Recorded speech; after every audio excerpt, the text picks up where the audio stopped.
नमस्कार दोस्तों, मैं राम निवास और आप सभी का तैयारी कर लो एप्लीकेशन पर हार्दिक स्वागत है। तो दोस्तों, प्रॉफिट लॉस की सीरीज़ में नेक्स्ट आगे बढ़ते हैं। देखिए, पहला क्वेश्चन आपके सामने काफ़ी अच्छा क्वेश्चन है, इंपॉर्टेंट क्वेश्चन है। इसको करना कैसे है, इस चीज़ को ध्यान में रखना। इस टाइप के कई क्वेश्चंस बनते हैं। मैंने लास्ट वीडियो में आपको बताया था कि आप इससे प्रॉफिट और लॉस कैसे डिसाइड करते हो। ये सेम जो क्वेश्चंस आपको जो दिए गए स्क्रीन पर आपको दिख रहे हैं, ऐसे क्वेश्चन हम जो प्रॉफिट लॉस के बेसिक में भी सोल्व करते हैं, वही क्वेश्चंस को बस यहाँ पर ये रेट डालकर और नई फॉर्मेट एक बनाकर और हमें सौंप दिया जाता है कि भाई अब बताओ, आप इसको सोल्व करके बताओ। तो एक चीज बताओ, आप इस पूरे में आपको दिख क्या रहा है, 1 रुपए में 12 की दर से वस्तु खरीद कर, मतलब ये हुआ कि आपने सीपी यानी क्रय मूल्य, ठीक है, खरीद कर बेचने पर 20% का लाभ होता है। तो आप एक चीज बताओ कि ये जब आपको दर दे रखी है, इसका मतलब खरीदने का प्रोसेस तो आपको बता रखा है कि भाई क्रय मूल्य, आपको बेचने पर इसका मतलब ये क्या, आपका विक्रय मूल्य एसपी। फिर आपको देखो यहाँ पर 20% लाभ होता है। सिंपल सी बात है, जब आप एक प्रोसेस से सेकंड प्रोसेस की तरफ जाते हो तो आपको कुछ ना कुछ तो आप में परिवर्तन होगा ही। वो परिवर्तन कितना हो रहा है, आपका 20% लाभ हो रहा है। तो इसका मतलब ये हुआ मुझे विक्रय मूल्य तो है नहीं, तो विक्रय मूल्य है नहीं तो आगे वाला मुझसे क्या पूछ रहा है, किस दर से बेचा गया, वो रेट आपसे पूछ रहा है। अब आपको ये क्वेश्चन अगर हम पहले करते, अगर मान लो बेसिक में अगर लेके इसको करते प्रॉफिट लॉस के, तो मैं इसको इस तरीके से लिख सकता था कि 1000 रुपए की वस्तु खरीद कर बेचने पर 20% का लाभ होता है। 20% का लाभ होता है, ठीक है, लाभ होता है। तो वस्तु का विक्रय मूल्य यानी किस रेट में वो खरीदी गई थी, ये आपसे पूछ रहा है। अब एक चीज बताओ, इस क्वेश्चन में और इस क्वेश्चन में क्या अंतर आपको दिख रहा है। आपको सर बस इतना सा अंतर है, यहाँ 1000 रुपए है और यहाँ पर 1 रुपए में 12 की दर से, ये लाइन थोड़ी सी अलग है, 1 रुपए में 12 की दर से, यहाँ पर इतना है और यहाँ पर आपका 1000 रुपए बस, ठीक है। उसके बाद में देखो और आगे पढ़ते हैं, कोई दिक्कत नहीं है, कहीं कोई डिफरेंस नहीं है। बस यहाँ पर वस्तु का जो विक्रय मूल्य लिखा है ना, इसकी जगह किस दर, ये बात आपकी लिखी गई है। तो हमने ये देखा कि question same as it is वैसा ही है जैसा हमने स्टार्टिंग में जब सारे क्वेश्चन जो किए थे वहां पढ़े थे। बस इसमें एक नई वैरायटी इस टाइप से आ जाती है कि यहाँ बात किसकी हो जाती है, दर की बात हो जाती है। तो मैंने क्या किया कि 1000 रुपए की वस्तु खरीदकर बेचने पर 20% का लाभ होता है, ठीक है। अब इस क्वेश्चन को विक्रय मूल्य अगर निकालना होता तो मैं क्या करता, विक्रय मूल्य अगर मैं निकालूं तो मैं क्या करूंगा बताओ, क्या लिखेंगे, क्रय मूल्य इंटू 100 प्लस लाभ और बट्टे में क्या कर देंगे 100, बस इतना ही करेंगे हम। तो सेम एज इट इज यहां भी तो वही चीज निकालनी है। तो आपको लास्ट वीडियो मैंने आपको बताया था कि जब एक चीज की जब भी रेट निकालते हैं ना, तो रुपए के अंदर हम किसका भाग दे देते हैं, वस्तु का। तो ये जो चीज है वो किसको इंडिकेट करती है, वो पर आइटम को इंडिकेट करती है। किसको, पर आइटम को दर्शाती है कि भाई एक आइटम की रेट कितनी है। तो जितने रुपए उसके अंदर वस्तु का आप भाग दे देते हो तो एक चीज की रेट आ जाएगी। जैसे मैं 100 रुपए में अगर 10 चीज खरीद कर लाता हूं तो एक चीज कितने रुपए की हुई, तो 100 रुपए में मैं 10 का भाग दूंगा, तब मुझे पता चलेगा कि वो चीज 10 रुपए की है, ठीक है। तो इसी तरीके से अपने चलते हैं इसमें आगे कि इसको कैसे सोल्व करें। अब देखिए, फॉर्मूला आपको पता था कि विक्रय मूल्य निकालना है, ये चीज आपके लिए एकदम आसान हो गई। अब देखिए हम इसको सोल्व कैसे करें। अब आपको पता है यहां से मुझे इसका क्रय मूल्य निकालना पड़ेगा। यहां से क्या निकालना पड़ेगा, क्रय मूल्य निकालना पड़ेगा, ठीक है। यहां से मैं क्रय मूल्य निकाल लेता हूं। तो इसका क्रय मूल्य यहां से कितना आएगा बताना जरा। तो आप क्या करोगे, एक चीज का लेके चलते हैं हम, ठीक है। तो एक चीज का क्रय मूल्य 1 रुपए में किसका भाग दे देंगे, 12 का। तो यहाँ पर रेट कितनी आ गई, 1/12, ठीक है। 1/12 एक चीज का क्रय मूल्य। अगर मैं इसी का विक्रय मूल्य निकालूं तो आप कहोगे सर क्रय मूल्य इसका इंटू लाभ हो रहा है तो 120 बटे क्या कर दो, 100 कर दो। 0 से 0 गया, 12 से 12 गया, यहां पर कितना निकल कर आ गया, 1/10 निकल कर आ गया। ये आ गई आपकी विक्रय मूल्य, यानी 1/10 विक्रय मूल्य आपका हो गया। लेकिन हमें उसी तरीके से पढ़ना है, मैंने आपको बताया था ऊपर आपके क्या है रुपए और नीचे क्या आपकी वस्तु। तो आपको इसी तरीके से पढ़ना है कि अच्छा 1 रुपए में कितनी वस्तु है, 10 वस्तु है। तो जब दर की बात आएगी तो हम यही बोलेंगे कि 1 रुपए में 10 वस्तु, 1 रुपए में 10 वस्तु, बस इस तरीके से। ऐसा किस में दिख रहा है आपको, ऑप्शन बी में दिख रहा है। बहुत ही सिंपल क्वेश्चन है, बस लैंग्वेज थोड़ी सी डिफरेंट है जिसकी वजह से हमें थोड़ा सा अटपटा क्वेश्चन लग रहा है, बाकी कुछ नहीं है। ये वही चीज़ है जो हमने स्टार्टिंग में की थी, ठीक है। तो उम्मीद करता हूँ कि आपको सारी चीज़ें इसमें समझ में आ रही है। मान लो फॉर एग्जाम्पल मैं यहाँ पर ऐसा लिख दूँ कि 1 रुपये में, 1 रुपये में, क्या इसकी जगह मैं ऐसा लिख देता हूं 5 रुपए में, 5 रुपए में 8 की दर से वस्तु खरीदकर बेचने पर 60% का लाभ होता है।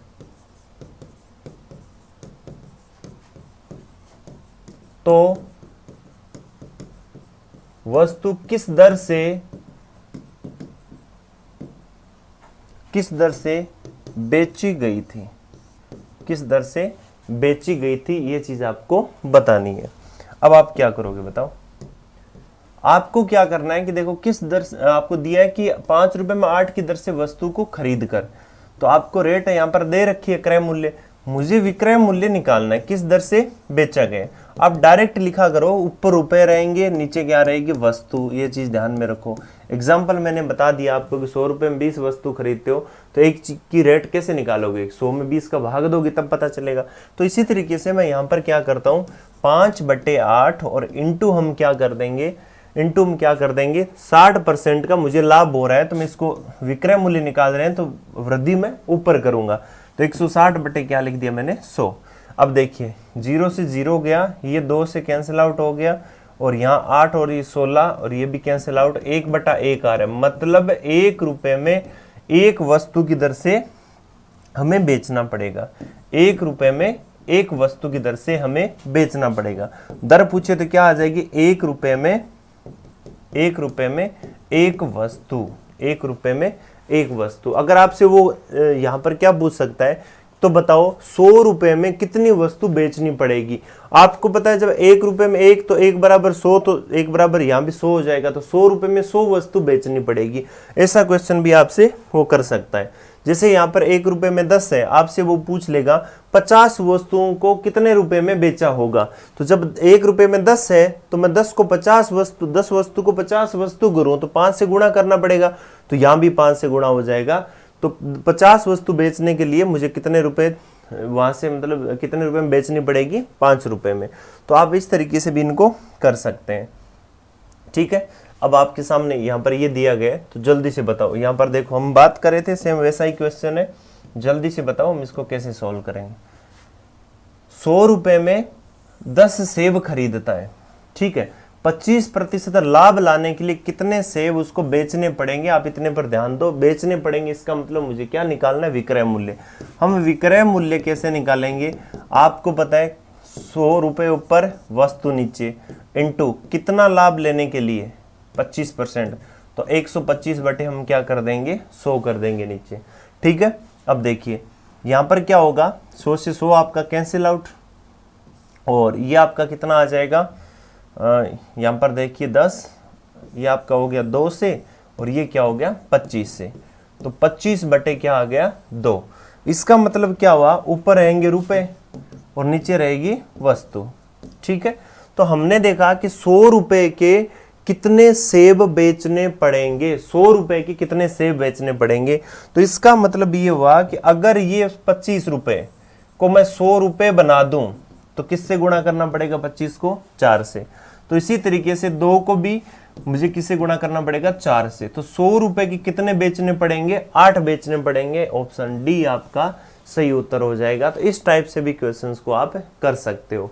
ठीक है, बहुत ही आसान क्वेश्चन है। सिर्फ ये देखो, आपको दर पूछता किस दर से बेचने पड़ेंगे, तो आप क्या कहते हैं 25 रुपए के 2 वस्तु के हिसाब से या 2 सेव आपको बेचने पड़ते हैं। ठीक है, अब देखिए हमने जो इस टाइप के क्वेश्चंस जो किए हैं उनको करने के और भी तरीके जैसे हो सकते हैं कि जैसे 1 रुपए में 12 की दर से वस्तु खरीद कर, 1 रुपए में 12 की दर से वस्तु खरीद कर, इट मींस ये क्रय मूल्य का प्रोसेस हो रहा है। तो मैं यहां पर क्या कह सकता हूं कि 1 रुपए में 12 की दर से खरीद कर, ठीक है, तो खरीदने का मतलब है 1 रुपए में 12 की दर से वस्तु खरीदने का मतलब है कि क्रय मूल्य, एक का क्रय मूल्य कितना 1/12। तो क्रय मूल्य हमेशा 100% होता है, तो 100% का मान कितना है 1/12। 1% का मान कितना है 1/12 इंटू 1% का मान कितना आ जाएगा इंटू 1/100। भाई 100 का भाग लग जाएगा। ठीक है, अब मुझे निकालना क्या है, यहां पर क्या पूछा गया 20% लाभ के लिए, 20% लाभ के लिए। तो 20% लाभ के लिए तो इसका मतलब विक्रय मूल्य कितने परसेंट आ जाएगा 20% लाभ, तो विक्रय मूल्य हो गया 120%। तो 120% का अगर मान निकालना है तो 1/12 इंटू 120 बटे क्या हो जाएगा 100। अब आप देखिए वापिस आप काट पीट लीजिए, 1/10 आ जाएगा, यानी 1 रुपए में कितनी वस्तु आ जाएगी 10 वस्तु आ जाएगी। ठीक है, 1 रुपए में कितनी वस्तु आ जाएगी 10 वस्तु। तो हमने इस टाइप से भी इसको किया था और हम इस टाइप से भी इसको कर सकते हैं। ठीक है, तो करने के बहुत सारे तरीके हैं, वैसे आपको इसका बेसिक कंसेप्ट पता होना चाहिए। अब एक चीज बताओ, हम लास्ट क्वेश्चन जो कर रहे थे उसमें विक्रय मूल्य फाइंड आउट कर रहे थे, उनकी रेट फाइंड आउट कर रहे थे। अब किस दर से खरीदी गई की हम बात करेंगे। क्या लिखा गया है पढ़ना जरा, 1 रुपए में 15 की दर से वस्तु बेचने पर, तो यहां पर 1 रुपए में 15 की दर से वस्तु बेचने पर, इसका मतलब यहां पर बात विक्रय मूल्य की हो रही है। दिया विक्रय मूल्य हमें दे रखा है। ठीक है, आगे क्या लिखा है 20% का लाभ होता है। तो वस्तु किस दर से खरीदी गई थी, तो हमें क्या निकालना पड़ेगा, हमें क्रय मूल्य निकालना पड़ेगा। और क्रय मूल्य निकालना हमारे लिए बहुत ही आसान काम है। ठीक है, देखो कैसे निकालेंगे। तो यहां पर देखिए किस दर से वस्तु को खरीदा गया था, हमें निकालना, बेचने का विक्रय मूल्य आपको दिया गया। तो क्रय मूल्य निकालेंगे, तो क्रय मूल्य केस मैंने आपको बता रखा है कि विक्रय मूल्य इंटू 100/100 प्लस लाभ। ठीक है, विक्रय मूल्य इंटू 100/100 प्लस लाभ। विक्रय मूल्य कैसे निकालेंगे, जब रेट बेचने की है तो खरीदने और बेचने का एक ही प्रोसेस होता है, तो आप क्या करोगे 1/15 इंटू 100 बटे और 100 प्लस लाभ, तो कितना आ जाएगा 120। आप देख लीजिए 5 से कैंसिल आउट हो जाएगा, ये किससे कैंसिल आउट हो जाएगा 6 से, ये कैंसिल आउट हो कितना हो गया 3, तो नीचे कितना आ जाएगा 1/18। ठीक है, ऊपर रहते हैं रुपए, नीचे रहती है वस्तु। तो 1 रुपए में कितनी वस्तु की दर से 18 वस्तु की दर से इसको खरीदा गया था। तो इस तरीके से आप इसको सोल्व कर सकते हैं। तो हमने देखा कि करने के बहुत सारे हमारे पास में तरीके, हम चाहते तो यहाँ पर विक्रय मूल्य दिया हुआ है, तो मैं ऐसा कह सकता था कि 20% लाभ होने के बाद में, यानी विक्रय मूल्य मेरा 120% है, जिसका मान कितना है 1/15। 1% का मान कितना है 1/15 इंटू 1/100, सॉरी 1/120। अब मुझे क्रय मूल्य निकालना जो कि हमेशा 100% होता है, तो 1/15 इंटू 1/120 इंटू मैं क्या कर सकता हूँ 100। अगर आप इसको काटो बिटोगे तो ये सेम एज इट इज आपका यही चीज आ जाएगी। यानी करने के लिए हमारे पास में 2 3 मेथड है, हम डायरेक्ट इसको कर सकते हैं। देखिए नेक्स्ट क्वेश्चन की बात करते हैं, जल्दी से मुझे करके बताओ कि ये क्वेश्चन कैसे होगा। आपको दिया कि एक विक्रेता 14 रुपए के भाव से 1 दर्जन नींबू बेचता है। ठीक है, 1 दर्जन नींबू यानी क्वांटिटी आपको दी है, 12 नींबू वो बेचता है, तो 14 रुपए उसके लेता है, जिससे उसे 40% का लाभ होता है। तो उसे 1 दर्जन नींबू कितने में खरीदे थे, तो मतलब क्रय मूल्य मुझे निकालना है।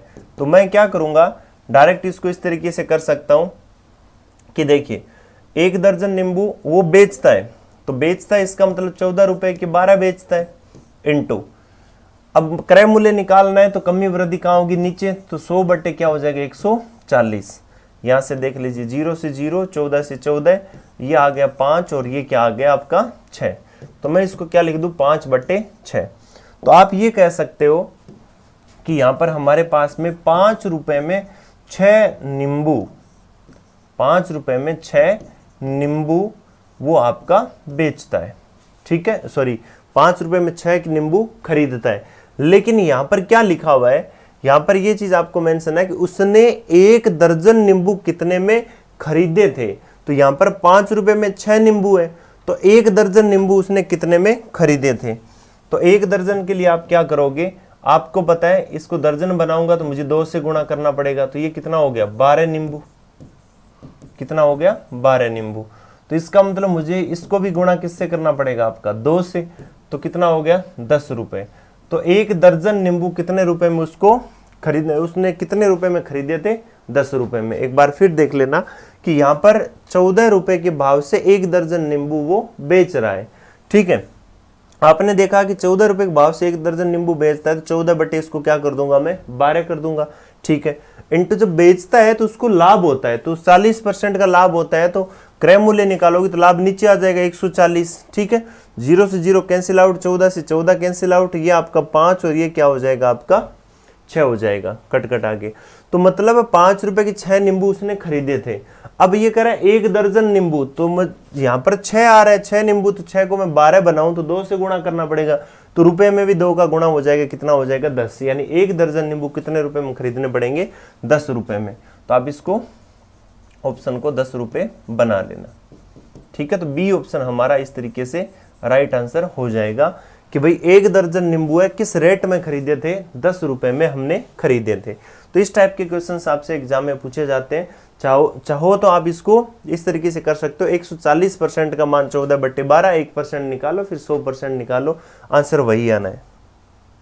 फिर देखो आपको क्या दिया कि 12 संतरे 60 रुपए में बेचने पर, देखो बेचने की रेट आपको दे रखी है, तो हानि होती है 25% की हानि होती है। तो आप कह सकते हो कि 75, जब 25% की हानि हो गई तो ये तो रेट सिर्फ कितने की है 75% की। तो आप ऐसा कह सकते हो कि 75% का मान कितना है, देखो रुपए ऊपर रहेंगे तो 60/12, ठीक है। अब देखो यदि उसे अब 1% का मान निकाल सकता हूं तो ये कितना आ गया 5, तो 1% का मान कितना आ जाएगा 5/75, ठीक है। अब क्या कह रहे हैं, यदि उसे 25% का लाभ चाहिए, यदि उसे 25% का लाभ चाहिए, लाभ लेने के लिए 100 रुपए में कितने संतरे बेचने पड़ेंगे, 25% का उसको लाभ चाहिए। तो 25% का जब लाभ चाहिए तो इसका मतलब यहां पर कितना आ जाएगा भाई, देखना 5/75 इंटू हम क्या कर देंगे 125। यहां से हमने देखा 3 से कैंसिल आउट, ये कितना हो गया 5, ऊपर कितना आ गया 25 बटे क्या आ गया 3। मतलब अगर 25% का लाभ चाहिए तो मुझे 25 रुपए में 3 संतरे बेचने पड़ेंगे। लेकिन यहां पर क्या कह रहा है आपसे 100 रुपए में कितने संतरे बेचने हैं, तो जब 25 रुपए में 3 है तो 100 रुपए में आपको कितने बेचने पड़ेंगे, तो यहाँ 4 कर देंगे, तो यहाँ भी कितना हो जाएगा 4। 100 रुपए में कितने बेचने पड़ेंगे, आपको 12 बेचने पड़ेंगे, यानी सी ऑप्शन आपका राइट आंसर हो जाएगा, ठीक है। तो आगे क्वेश्चन एग्जामिनर कैसे भी आपसे पूछ सकता है, आपको बेसिक मेथड पता होना चाहिए कि हमें करने कैसे हैं, हम इसको कैसे सोल्व कर सकते हैं। और आपको देखने में काफी बड़े मेथड लग सकते हैं, लेकिन विद इन सेकंड सोल्व होने वाले, मैं आपको समझा रहा हूं, इसलिए मुझे थोड़ा सा इसमें ज्यादा टाइम लग रहा है, ठीक है। अब देखो एक मैंने चीज आपको बताई है, देखो दूसरा किस रेट से बेचना पड़ेगा, दूसरा विक्रय मूल्य पूछा है। आप याद करो मैंने आपको एक चीज बताई थी कि पहला विक्रय मूल्य जब आपको दिया हो तो आप क्या करते हो, जो चाहिए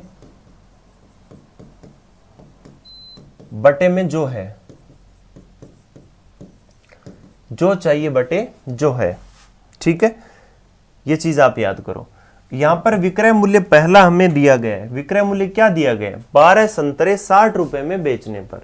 तो 12 संतरे जब मुझे 60 रुपए में बेचे गए हैं तो मैं यहां पर क्या लिख सकता हूं कि 60/12 इंटू क्या चाहिए मुझे क्या चाहिए, मुझे लाभ चाहिए, ठीक है।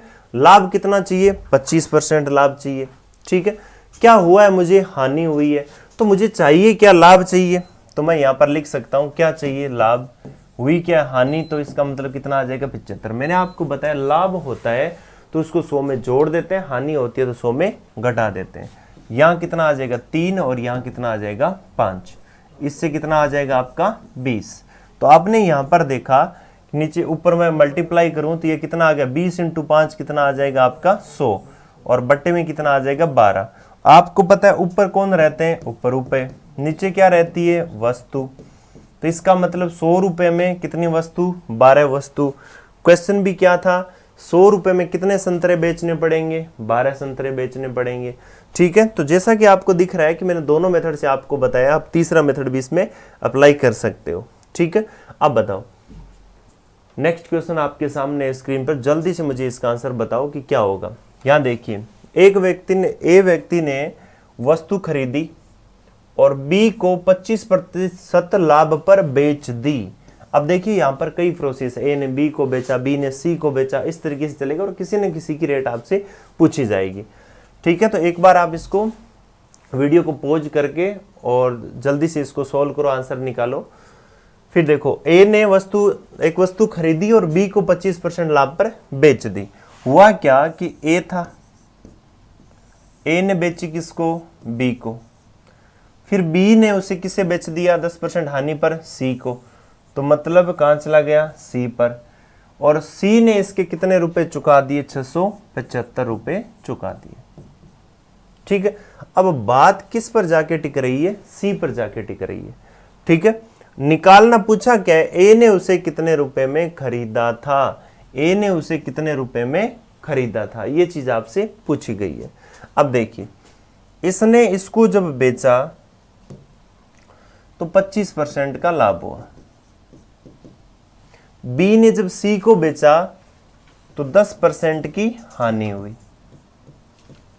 ठीक है, सी ने इसके 675 रुपए चुका दिए। तो मैं ऐसा कह सकता हूं कि ए ने कितने रुपए में खरीदा था, x रुपए में। ठीक है, x को जब बेचा तो इस x का 25% मिला, 125%, तो 125/100 मैं ऐसा कह सकता हूं। आगे चला तो फिर मुझे इसका ही नुकसान हुआ कितना 10, तो मैं इसको क्या लिख सकता हूं, फिर सोचो आप कि जब 10% का आपको नुकसान होता है तो आपको मिलते कितने 90%, तो मैं इसको 90/100। ऐसा होके ये सारा सी के पास में गया और सी इसके कितने रुपए चुकाता है 675 रुपए।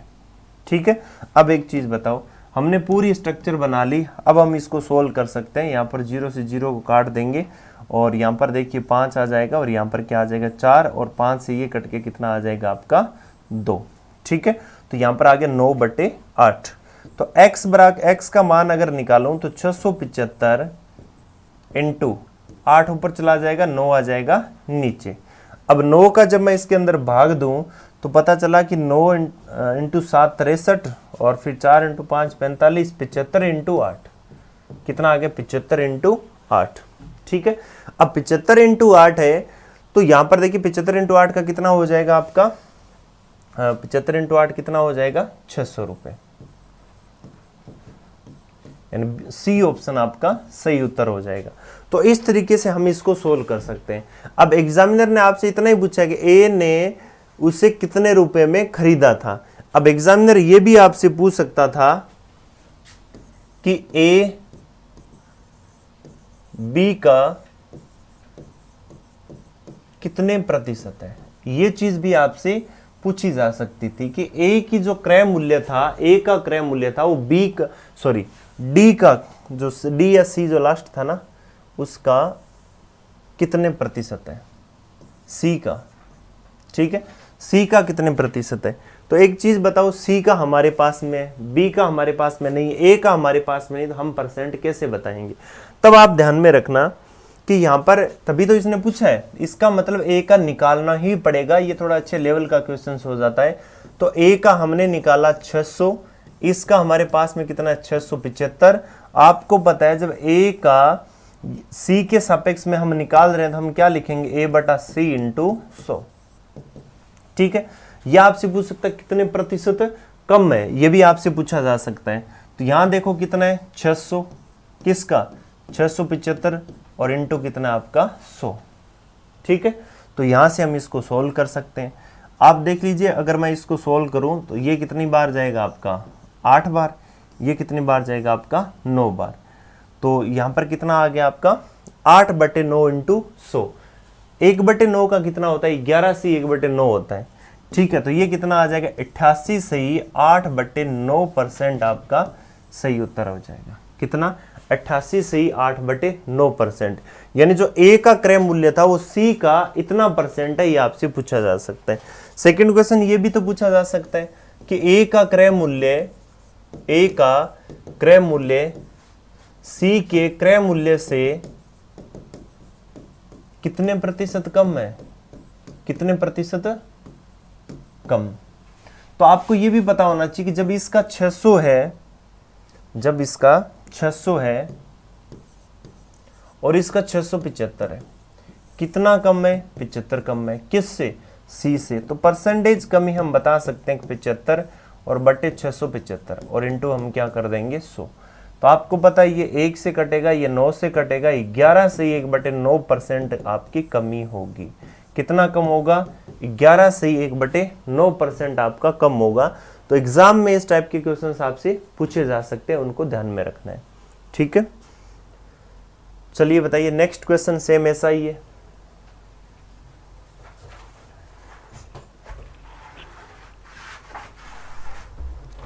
देखिए ए ने किसी घोड़े को बी को दे दिया, बी ने उसे किसको दे दिया, सी को दे दिया। ठीक है, और सी इसके लिए कितना चुकाता है 1440 रुपए चुकाता है। कितना चुकाता है 1440 रुपए चुकाता है। ठीक है, अब देखिए आपको पता है कि जब इसने इसको दिया तो 10% की हानि, इसने इसको दिया तो 20% की हानि। इस दौरान हुआ क्या कि ए ने कितने में खरीदा था नहीं पता, तो जब 10% का नुकसान तो बचा कितना 90%, 20% का नुकसान तो बचा कितना 80%, बराबर कितना आ गया 1440। ठीक है, 0 से 0 मैं यहां से काट सकता हूं। ठीक है, अब देखिए x बराबर मैं क्या निकालूं 1440 इंटू में क्या कर दूं 100 और बट्टे में क्या कर दूं मैं 9 इंटू 8 कर दूं, 9 इंटू 8। अब देखिए यहां से अगर कोई कट रहा है तो इसको काट दीजिए, कितना आ रहा है आपका। तो जब मैं 9 से इसको काटूं तो 9 से कटेगा एक बार 6 और 0, फिर 8 से क्या कटेगा ये 20 बार, यानी कितना आ जाएगा 2000 रुपए। कितना आ जाएगा 2000। यानी ए ने घोड़े को कितने रुपए में खरीदा था, ए ने घोड़े को 2000 रुपए में खरीदा था।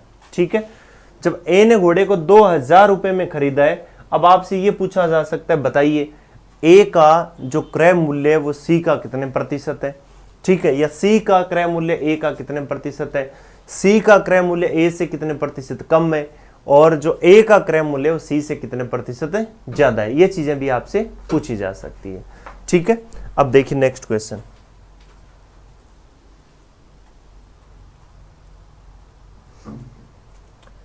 इसमें देखिए कि एक व्यक्ति ने 2 घड़ियों को प्रत्येक घड़ी का मूल्य 495 रुपए लेते हुए बेचा। यानी किसी को उसने जो बेचा तो कितने रुपए में बेचा 495 रुपए में बेचा। यदि उसे एक घड़ी पर 10% का लाभ और दूसरी घड़ी पर 10% का घाटा हुआ तो पूरे विनिमय में उसे कितने प्रतिशत का लाभ अथवा घाटा हुआ। ठीक है, तो आपने यहां पर देखा कि एक आदमी 2 घड़ी लेता है और फिर उन घड़ियों को बेच देता है, 495 रुपए में बेचा। ठीक है, फिर जब बेचता है तो उसको पता चलता है कि एक घड़ी पर तो उसको फायदा होता है और एक घड़ी पर उसको क्या होता है नुकसान होता है। इससे पहले मैं आपको एक चीज बताता हूं कि हमेशा 2 वस्तु बेचने पर, 2 वस्तु बेचने पर, अब 2 वस्तु जब भी बेची जाती है, ठीक है, उसमें 2 कंडीशन आ जाती है। फिर एक में क्या होता है, जब दोनों वस्तु को हम बेचते हैं तो बेचने पर हमारे पास में क्या होता है, देखिए दोनों का क्रय मूल्य समान,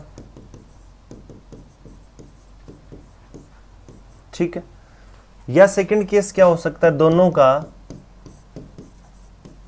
विक्रय मूल्य समान, दोनों का विक्रय मूल्य समान, ठीक है। अब या तो क्रय मूल्य समान और या विक्रय मूल्य समान।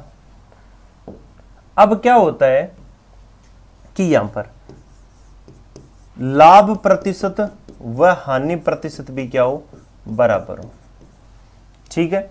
यहां पर भी क्या हो कि जो लाभ प्रतिशत और हानि प्रतिशत क्या हो, बराबर हो, ठीक है। क्वेश्चन दो टाइप के इसमें बनते हैं कि दो वस्तुओं को बेचने पर, यानी जिनका क्रय मूल्य समान है, तो बेचने पर समान ही प्रतिशत लाभ होता है, एक पर दूसरे पर उतने प्रतिशत की हानि होती है। सेकंड क्वेश्चन क्या है कि दोनों का विक्रय मूल्य समान होता है, तो एक को बेचने पर जितने प्रतिशत का लाभ होता है, तो दूसरे को बेचने पर उतने प्रतिशत की हानि होती है, ठीक है। हमने देखा कि इन दोनों केस में फिर होगा क्या। अब यहां पर जो मेन जब रिजल्ट की बात करें तो मेन रिजल्ट क्या आता है, ना तो लाभ होता है और न ही क्या होती है, हानि होती है। न तो लाभ होता है और न ही क्या होती है, हानि होती है। यहां क्या होता है, इस केस में हमेशा हानि होती है, हानि होती है, वो भी कौन सी, हमेशा हानि होती है। और वो हानि होती कितनी है, वो प्रतिशत हानि है, वो होती कितनी है उसकी अगर हम बात करें, मान लो ये लाभ और हानि x% है, तो वो हानि हमेशा x² / 100% होगी। कितनी होगी, x² / 100% होगी। कब, जब दोनों का विक्रय मूल्य समान हो। इसका मतलब ये हुआ, ये बहुत ही इंपॉर्टेंट चीज है और एग्जाम में इसके रिगार्डिंग क्वेश्चन पूछा जाता है। अगर थोड़ा सा एग्जामिनर सोचता है तो वो इसकी जगह ये लाइन लिख देता है और हम आंसर ये कर देते हैं, जो कि गलत हो जाता है। क्रय मूल्य समान, जब दो वस्तुओं को समान रेट पर खरीदा जाता है और बेचने पर समान प्रतिशत लाभ और समान प्रतिशत हानि होती है, तो हमेशा ना लाभ और ना हानि की सिचुएशन क्रिएट होगी। और अगर विक्रय मूल्य समान है और दोनों में लाभ प्रतिशत और लाभ जो हानि प्रतिशत समान है, तो हमेशा हानि होती है, ऑलवेज लॉस होता है। और वो लॉस कितना होता है, x² / 100%, यानी जितना प्रतिशत दिया उसका स्क्वायर कर दो, बटे में कितना कर दो, 100 कर दो, तो तब जाके आपका आंसर आता है। जैसा कि अब देखिए एग्जाम्पल के तौर पे मैं आपको समझा देता हूं। जब क्रय मूल्य समान है, ठीक है, क्रय मूल्य समान है, मैं ऐसा मान लेता हूं कि दोनों का जो क्रय मूल्य पहले का और क्रय मूल्य दूसरे का कितना है भाई, 100 रुपए। कितना है, 100 रुपए। और लाभ भी कितना होता है, मैं ऐसा मान लेता हूं एक पर प्रॉफिट होता है, वो कितना होता है, लाभ कितना होता है, 10%। हानि कितनी होती है, 10%, ठीक है। तो मैं यहां पर विक्रय मूल्य निकालता हूं, इसके केस में विक्रय मूल्य इसका निकाल लेता हूं। तो आप देखिए इसका विक्रय मूल्य निकालूं, 100 रुपए क्रय मूल्य, 10% लाभ, तो कितना आ जाएगा भाई, 100 × 110/100, कितना आ गया, 110। इसका अगर मैं निकालूं तो कितना आ जाएगा, 100 × 90/100, तो कितना आ जाएगा भाई, 90।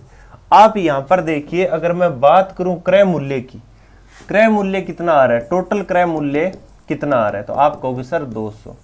मैं अगर बात करूं विक्रय मूल्य की, तो टोटल विक्रय मूल्य कितना आ रहा है, 200। मतलब ये हुआ 200 में खरीदा, 200 में बेच दिया, तो मुझे मिला क्या, 0।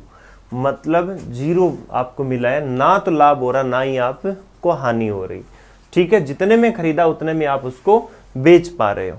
इसी तरीके से मैं सेकंड सिचुएशन की बात करता हूं, जिसमें आपको क्या दिया गया है कि जब विक्रय मूल्य समान हो, क्या समान हो, विक्रय मूल्य। जब विक्रय मूल्य समान हो, सपोज दैट कि मैं ऐसा मान लेता हूं कि पहली वस्तु का विक्रय मूल्य मैं मान लेता हूं 480 रुपए, ठीक है। दूसरी वस्तु का जो विक्रय मूल्य मैं ऐसा मान लेता हूं, वो कितना आपका 480 रुपए। दोनों केस में विक्रय मूल्य समान है। यहां पर देख लीजिए कि जब विक्रय मूल्य की बात करूं तो टोटल विक्रय मूल्य कितना आ जाएगा आपको सर, 960 रुपए, ठीक है। मतलब दोनों चीजें वो कितने में बिक रही है, 960 रुपए में बिक रही है। अगर मैं इसके क्रय मूल्य की बात करूं पहली वस्तु की, तो पहली वस्तु का जब क्रय मूल्य मैं निकालूं तो ये कितना आ जाएगा, कितने की है, 480 इंटू, ठीक है। अब हो क्या रहा था, इस पर मैं ऐसा मान लेता हूं कि 20% का लाभ हो रहा था और इस पर 20% की क्या हो रही थी, हानि हो रही थी, ऐसा मान लेते हैं, ठीक है। हमने देखा कि 100/120, तो ये 4 से कैंसिल आउट हो जाएगा, है ना, तो ये कितना आ जाएगा आपका 400 रुपए, ठीक है। इसके क्रय मूल्य की अगर मैं बात करूं तो इसका क्रय मूल्य कितना आ जाएगा, 480 इंटू 100/80, तो कट कटा के कितना आ गया, 600 रुपए। आपने देखा कि एक वस्तु का जो क्रय मूल्य है वो 400 रुपए है और एक वस्तु का 600 रुपए है, तो इस तरीके से टोटल क्रय मूल्य कितना है, तो टोटल क्रय मूल्य मुझे पता चला 1000 रुपए है। तो यहां पर खुद देख लीजिएगा आप, 1000 रुपए में चीज खरीदी है और बेच कितने में रहे हो आप, 960 रुपए में। इस दौरान आपको हुआ क्या, 40 रुपए का नुकसान हो गया। जब नुकसान हो गया तो मैं परसेंटेज लॉस निकालूं 40 का, और किस पर, 1000 पर, ठीक है, इंटू मैं क्या कर देता हूं 100, 0 से 0 गया, ये 0 गया, 4% का लॉस। ये वही 4% है जो 20% लाभ और 20% हानि हो रही है, इसका मैं स्क्वायर कर देता तो 20 का स्क्वायर होता है 400, फिर मैं 100 का भाग देता हूं तो 4% निकल कर आता है। आप इस तरीके से कोई भी एग्जांपल ले लीजिए, किसी को भी सोल्व कर लीजिए, हमेशा लॉस में रहोगे। और कितना लॉस होगा कि जो परसेंट आपको दिए उसका स्क्वायर करके और 100 का भाग देने के बराबर आपको हमेशा लॉस होगा, ठीक है। और एग्जाम में पूछने लायक क्वेश्चन है और हमेशा एग्जाम में इस टाइप के क्वेश्चंस आते हैं, वेरी वेरी इंपॉर्टेंट क्वेश्चन है, ध्यान में रखना भाई। फिर देखो लास्ट क्वेश्चन की हम बात कर रहे थे, इसी पर ही आ जाते हैं कि एक व्यक्ति ने 2 घड़ियों को प्रत्येक घड़ी को 495 रुपए में बेचा। अब एग्जामिनर क्या करता है, यहाँ पर कुछ भाव देता है, रेट देता है, ताकि बच्चा यहीं पर ही आपका फंस के रह जाए। आपको यहाँ पर देखना है कि एक घड़ी पर 10% का लाभ होता है। अब यहाँ पर एक ही चीज ऑब्जर्व करेंगे, हमने यहाँ पर देखा कि जब प्रत्येक घड़ी का मूल्य इतने रुपए में बेचता है, इसका मतलब हम कह सकते हैं कि विक्रय मूल्य समान है, ठीक है। अब चलते हैं, एक घड़ी पर 10% का लाभ और दूसरी पर 10% का नुकसान, तो हम ये भी कह सकते हैं कि प्रतिशत लाभ और प्रतिशत हानि आपकी क्या है, बराबर है। प्रतिशत लाभ और प्रतिशत हानि बराबर है। पूरे विनिमय में यानी पूरे एक्सचेंज के दौरान, इस पूरे प्रोसेस के दौरान उसे कितने प्रतिशत का लाभ अथवा घाटा हुआ, तो हमने पढ़ रखा है कि जब विक्रय मूल्य समान है और सेम लाभ और सेम प्रतिशत अगर ऐसा कुछ होता है तो हमेशा घाटा ही होता है। तो घाटा होता है तो लाभ वाली सिचुएशन तो होगी नहीं, नए लाभ नए घाटा तो कब होता है, जब क्रय मूल्य समान हो। कब होता है, जब क्रय मूल्य समान हो, क्रय मूल्य समान है, ठीक है। अब देखिए जब ये कंडीशन नहीं होगी, ये भी नहीं होगी, तो फिर होगा क्या, वो नुकसान कितना होगा, तो आप कह सकते हो प्रतिशत हानि कितनी होगी, जितना दिया है आपको 10% दिया है ना, तो 10 का स्क्वायर कर दो और बट्टे में 100 का भाग दे दो, उतने परसेंट, 0 से 0 गए, यानी 1% का लॉस होगा। कितना होगा, 1% का लॉस होगा। बहुत ही अच्छा क्वेश्चन है, इंपॉर्टेंट क्वेश्चन है, हर एग्जाम में आता है इस टाइप का क्वेश्चन। अब देखो, अगर मान लो मैं आपसे कहूं कि विक्रय मूल्य समान है, दो वस्तुओं का विक्रय मूल्य समान है, यदि बेचने पर पहली वस्तु पर 30% का लाभ व दूसरी पर 30% की हानि होती है,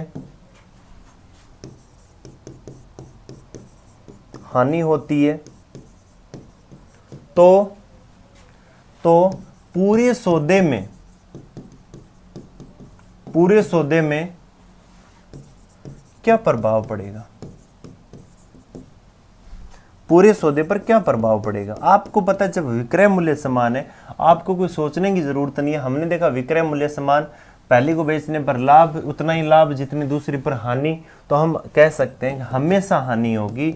और वो हानि कितनी होगी, जितना परसेंट दिया उसका स्क्वायर कर दो, बट्टे में क्या कर दो 100, तो हम कह सकते हैं कितना हानि होगी, 9% की हानि होगी। बस बात खत्म, ठीक है, इस टाइप का क्वेश्चन आपसे पूछा जाता है। अब क्या होता है, एग्जामिनर कहाँ चेंज कर सकता है, देखिए हमेशा मैथ वैसे ही चलती है जैसे आपके टेंस चलते हैं इंग्लिश में, स्ट्रक्चर इसकी सेम होती है। एग्जामिनर क्या करता है कि इसमें तो कर नहीं सकता, क्योंकि अगर यहाँ करेगा तो पूरे जो कंसेप्ट है उसकी भाव चेंज हो जाएंगे। तो वो क्या करेगा, यहाँ पर करता है कुछ ना कुछ, यहाँ पर करेगा।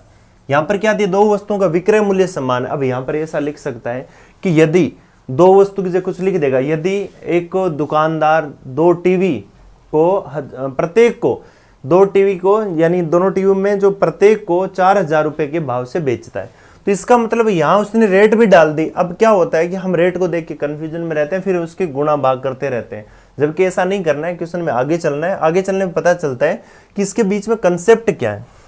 आगे चलने में पता क्या चलता है हमें कि यहाँ पर एक्चुअली में जो मेन जो कंसेप्ट है वो क्या है। ठीक है, ये हट गया है, मैं इसको वापस कर देता हूँ। यहाँ पर हमें पता चलता है कि मेन जो कंसेप्ट है वो हमारा क्या है। ठीक है, उसको ध्यान में रखना है। फिर देखो नेक्स्ट क्वेश्चन की हम बात करते हैं। यहाँ पर देखिए आपसे क्या पूछा गया कि हरि ने दो साइकिलों में से प्रत्येक को इतने में बेचा। प्रत्येक को बेचा, इसका मतलब हमें पता चल गया कि जब बात प्रत्येक की है तो विक्रय मूल्य क्या है, समान है। बस एक पर 10% की हानि तथा दूसरी पर 10% का लाभ, तो दोनों साइकिलों का कुल क्रय मूल्य क्या होगा, ये वो निकालने के लिए बोल रहे हैं। आप चाहो तो दोनों साइकिलों का कुल क्रय मूल्य निकाल सकते हो, आप चाहो तो कैसे भी इसको कर सकते हो। मैं इसको करने के देखो कई तरीके होते हैं। आप क्या करोगे, या तो ऐसा करो कि विक्रय मूल्य प्रत्येक का दिया हुआ है, तो विक्रय मूल्य 1980 है प्रत्येक का। ठीक है, प्रत्येक का विक्रय मूल्य कितना है, 1980 है। आप क्या करो, क्रय मूल्य निकाल लो एक एक का। तो पहली का क्रय मूल्य निकालूं तो आप क्या करोगे, 1980 इंटू पहले की रेट निकाल रहा हूं तो कमी वृद्धि नीचे होगी, आप इसको क्या लिखोगे, 100/90। दूसरी का क्रय मूल्य जब निकालोगे तो आप क्या लिखोगे, 1980 इंटू 100/110। ठीक है, अब आप काट पीट लो इसको, पता चले काटने पीटने पर कि ये 0 गया और यहाँ से ये 9 से कितना मार जाएगा, 2 2 0, मतलब यहाँ पर 2200 रुपये। यहाँ से अगर मैं काटूँ तो मुझे पता चला 1 8 और 0, मतलब यहाँ से कितना हो गया, 1800। कुल मिला के दोनों वस्तुओं को कितने में खरीदा था, 4000 रुपये में। तो बी ऑप्शन हमारा राइट आंसर हो जाएगा। एक तो तरीका ये। दूसरा तरीका क्या है, आपको पता है 10% की हानि और 10% का लाभ है, विक्रय मूल्य समान है, तो हम कह सकते हैं हानि ही होगी। हानि कितनी होगी, 1% की हानि होगी। इसमें कितनी हानि होगी, पूरे सौदे में, ये बात सौदे की हो रही है। ठीक है, ये सौदे में हानि, पूरे सौदे में हानि कितनी, 1% की है। इसका मतलब मुझे मिला कितना है, 99% तो मिला है। मुझे जब 1% का नुकसान हो गया तो मुझे मिला कितना है, 99% मिला है। आप देखिए कि जब एक वस्तु को इतने में बेचा है, 1980 रुपए में बेचा है, एक वस्तु को 1980 रुपए में बेचा है, और ऐसे करके वस्तु बेची कितनी है, 2। तो पूरे सौदे की मैं बात कर रहा हूं, तो पूरे सौदे में 99% का नुकसान है, तो पूरे सौदे में 2 चीज बेची है, 1980 वाली, 1980 वाली। तो मैंने यहां पर देखा कि ये कितना हो गया, 3940 रुपए, मतलब 3940 रुपए में इस चीज को उसने बेचा, सॉरी 3960 रुपए में इस चीज को उसने बेचा है। ठीक है, जो 99% है उसका मान कितना है, 3960 रुपए। अब ये करें दोनों साइकिलों का, मतलब पूरे सौदे का क्रय मूल्य की बात करें, तो मैं यहां पर कह सकता हूं 1% का मान 3960 बट्टे कितना है, 99। ठीक है, मुझे क्या निकालना है, 100% निकालना है, तो यहां पर आ जाएगा 3960 बट्टे 99 और इंटू क्या कर देंगे हम, 100 कर देंगे। तो आप यहां पर देख सकते हैं 9 चौक 36 और 36 कितना आ जाएगा, 396। तो यहाँ पर ये चीज़ जो कैंसिल आउट हो रही है वो किससे कैंसिल आउट हो रही है, 440, ये कितना आ जाएगा आपका 4000, यानी बी ऑप्शन हमारा राइट आंसर। तो हम चाहें तो करने के लिए हमारे पास में बहुत सारे मेथड हैं। ये पहला मेथड है, ये आपका दूसरा मेथड है, और तीसरा आप डायरेक्ट ऑब्जर्व करके वैसे भी कर सकते हो। तो सबसे पहले आपको बेसिक मेथड आना बहुत ज़्यादा ज़रूरी है। ठीक है, देखिए नेक्स्ट क्वेश्चन। यहां पर आपको क्या दिया है कि एक व्यापारी किसी कुर्सी को 60 रुपए में बेचकर, सॉरी 600 रुपए में बेचकर 20% का लाभ प्राप्त करता है। एक व्यापारी है, वो किसी भी कुर्सी को 600 रुपए में बेचकर और 20% का लाभ प्राप्त करता है।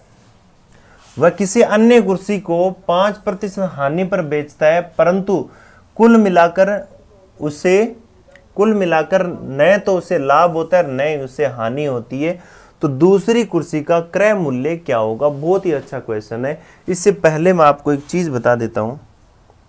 क्या होता है कि जब नए लाभ और नए हानि हो, नए लाभ व नए हानि का प्रोसेस हो, तो उस केस में आपको क्या होगा? दो चीजों का क्रय मूल्य या लाभ और हानि आपको दिया होता है। ठीक है, पूरे सौदे में जब नए लाभ और नए हानि हो तो आपको कुछ ऐसा बोला होता है कि एक पर तो 20% का लाभ होता है। ये पूरे सौदे की बात है, पूरे सौदे की बात है, व्यापार की बात है। और इस पर आपको क्या हो रहा है? 30% की मान लो हानि हो रही है, 30% की हानि हो रही है। ठीक है, यहां पर आपको 30% की हानि हो रही है। अब देखिए आप क्या करोगे कि इसमें हमने देखा कि 20% का लाभ और 30% की हानि, और पूरे व्यापार में ना लाभ और ना हानि, ये ध्यान में रखना। मतलब ये हुआ कि मैं ना तो फायदे में जाना चाहिए ना मैं लॉस में जाना चाहिए, हमेशा उतना ही रहना चाहिए, यानी जितना मेरा क्रय मूल्य था उतना ही क्या रहना चाहिए? विक्रय मूल्य रहना चाहिए। ठीक है, तो हमें क्या करना है? हम इस पर एक एलिगेशन मेथड अप्लाई करते हैं। वो कैसे करते हैं कि जब पूरे सौदे में मुझे ना लाभ और न हानि चाहिए, तो मैं ऐसा करता हूं कि यहां पर जैसे 20% है ना, या आप ऐसा कह सकते हो कि एक वस्तु, यानी मैं दो वस्तुएं मान लेता हूं, ये पहली वस्तु है, ये दूसरी वस्तु है। यानी इस वस्तु पर अगर मुझे लाभ होता है, भाई नए लाभ और नए हानि की सिचुएशन कैसे होगी? अब मान के चलो एक चीज ये है, एक चीज ये, अगर मैं इसको बेचूं और मुझे 200 रुपए का नुकसान हो, फायदा हो, अगर मैं इसको बेचूं अगर मुझे 200 रुपए का नुकसान हो जाए, ठीक है, तो मतलब मैंने व्यापार में दो ही तो काम किया है। एक तो एक को बेचा है, एक को मतलब एक को पहले बेचा है, एक को बाद में बेचा है। इसका मतलब मेरा व्यापार इतना ही तो था, दो चीजें तो बेची है। जब पहली पे मुझे फायदा हो रहा है, दूसरी पे नुकसान हो रहा है, तो मेरे हाथ में जब पूरे दोनों चीजों को बेचने पर मिला क्या? मुझे कुछ नहीं मिला। मतलब ये हुआ कि ना तो मैं फायदे में ना मैं नुकसान में। यही सिचुएशन आपकी क्या कहलाती है? नए लाभ और नए हानि। क्या कहलाती है? नए लाभ और नए हानि कहलाती है। अब ये होता है कि ये जो चीज है, ये यहां पर पहली चीज और दूसरी चीज, आपको कि सर क्या इसकी रेट फिक्स है? ये जरूरी नहीं है। ये यहां पर रेट फिक्स है या नहीं है, ये जरूरी नहीं है। हो सकता है यहां पर ऐसा आ जाए कि भाई पहली वस्तु जो मैंने बेची थी वो 2000 रुपए की थी। कितने रुपए की थी? 2000 की। और 2000 पर मुझे फायदा 10% हो रहा था। आप निकाल लीजिए, 2000 का जब 10% निकालूंगा तो कितना आ जाएगा? 200। ठीक है, अब हो सकता है ये चीज आपकी 1000 की थी और मुझे नुकसान हो रहा था वो 20% हो रहा था। कितना हो रहा था? 20%। तो आप यहां पर देख सकते हैं कि प्रॉफिट और लॉस दोनों अलग अलग है, परसेंट अलग है, क्रय मूल्य दोनों के अलग है, क्रय मूल्य दोनों के अलग है। इस केस में उसे उतना ही तो लाभ हो रहा है, उतनी हानि हो रही है। तो यहां पर एग्जामिनर क्या चाहता है? हमें क्या सोचना है कि इस टाइप के क्वेश्चन में हम हमेशा उल्टे चलते हैं, है ना। ये क्वेश्चन पूछे ही कुछ इस तरीके से जाते हैं। तो हमने देखा जब नए लाभ नए हानि, इसका मतलब लाभ हुई हानि के बराबर होगा, हुआ लाभ हुई हानि के बराबर होगा। अब इसका लाभ कैसे निकाला था हमने ये किया था कि 2000 इंटू 10/100 लाभ निकालना, सिर्फ लाभ वाले परसेंट को मल्टीप्लाई करेंगे। हानि निकालनी है तो 1000 इंटू 20/100 इतना ही करेंगे। इसी तरीके से मैं यहां क्या बात करूंगा कि पहले का क्रय मूल्य कितना, मान लो मुझे नहीं पता तो मैंने क्या किया कि यहां पर इसको मान लिया। ठीक है, कितना कि पहले का मान लो पहला इंटू इस पर लाभ कितना होगा? 20/100। ये बराबर है, देखिए लाभ हानि के बराबर है। तो ये बराबर है किसके? इस हानि के। किसकी हानि? सेकंड की हानि। हानि कितनी है? 30%, 30/100। तो मैंने इसको यहां से कैंसिल आउट कर दिया, 0 से 0 हो गया। पता चला मुझे, अच्छा इसको आप क्या करो, ए मान लो चाहिए। इसको क्या मान सकते हो? ए मान लो। ये ए है और ये क्या है? बी है। पहला ए है तो ए अपॉन अगर मैं बी करूं तो ये कितना आ गया? 3/2। यहां पर ये जो रेशियो आता है ना, ये क्या आता है? क्रय मूल्य आता है। ये क्या आता है? आपका क्रय मूल्य आता है। ठीक है, तो आपने यहां पर देखा कि ए और बी के बीच में जो अनुपात है वो कितना आ गया? 3:2। यहां पर मैंने किया क्या, आप सोच सकते हो यहाँ पर ये सिचुएशन एक ऐसी बन गई है, ए का मान तो होता है जो बी के साथ वाला और बी का मान होता है ए के साथ वाला, 2a इक्वल्स टू 3b वाली कंडीशन बन गई, जो मैंने बार बार आपको बताया था कि हर जगह इस टाइप की कंडीशन आपकी आती है। तो हमने यहाँ पर देखा कि ये 2a इक्वल्स टू 3b, यानी ए और बी का अनुपात कितना आ गया, 3:2 आ गया। ठीक है, यहां पर देख लीजिए जिस तरीके से हमने इसका परसेंट निकाला था सेम उसी तरीके से वहां भी परसेंट निकाला है। क्योंकि मेरे पास में ए की वैल्यू नहीं है इसलिए मैंने ए को एज इट इज ए मान लिया और यहाँ पर बी को मैंने एज इट इज बी मान लिया है, और ए का परसेंट निकाला लाभ और बी का लाभ निकाला, हुआ लाभ हुई हानि के बराबर है, तब जाके नए लाभ और नए हानि की कंडीशन होती है। अब इसको हम इन शॉर्ट में कैसा कर सकते हैं, तो आप जल्दी से इस टाइप से देखो इसको कि अगर मुझे 20% का लाभ हो रहा है और यहाँ पर 30% की हानि हो रही है, और अगर नए लाभ नए हानि की सिचुएशन है, किसकी सिचुएशन है, नए लाभ नए हानि की सिचुएशन है। ठीक है, नए लाभ नए हानि की सिचुएशन है। आपको करना क्या है, इसको तो यहां लिख देना है, इसको यहां लिख देना है, मतलब 30 को यहां लिख देना है, 20 को यहां लिख देना है, ये 3 आ जाएगा कट कटा के और ये 2 आ जाएगा। ये जो अनुपात आता है, ये अनुपात किसका आता है, ये क्रय मूल्य का अनुपात आता है, ये किसी भी वस्तु को खरीदने का अनुपात आता है, ये क्रय मूल्य का अनुपात आता है। अब जैसे सेकंड एग्जांपल के तौर पे मैं यहां पर लिखूं, एक वस्तु पर तो 50% का लाभ होता है और एक पर 20% की हानि होती है, पूरे सौदे में नए लाभ नए हानि है, तो क्रय मूल्य का अनुपात क्या होगा दोनों का। आपको कुछ नहीं करना, इसको यहां लिख दो, इसको यहाँ 20 और ये कितना है 50, 0 से 0 हो गया। आप क्या कहोगे, सर क्रय मूल्य का अनुपात कितना है, 2:5। ठीक है, तो इस तरीके से हम इसको कर सकते हैं। फिर देखो इसको हम कैसे सोल्व करेंगे। आपको पता है कि बेचकर 20% का लाभ कमाता है, किसी अन्य कुर्सी को बेचकर वो 5% की हानि पर बेचता है, कुल मिलाकर नए लाभ नए हानि होती है।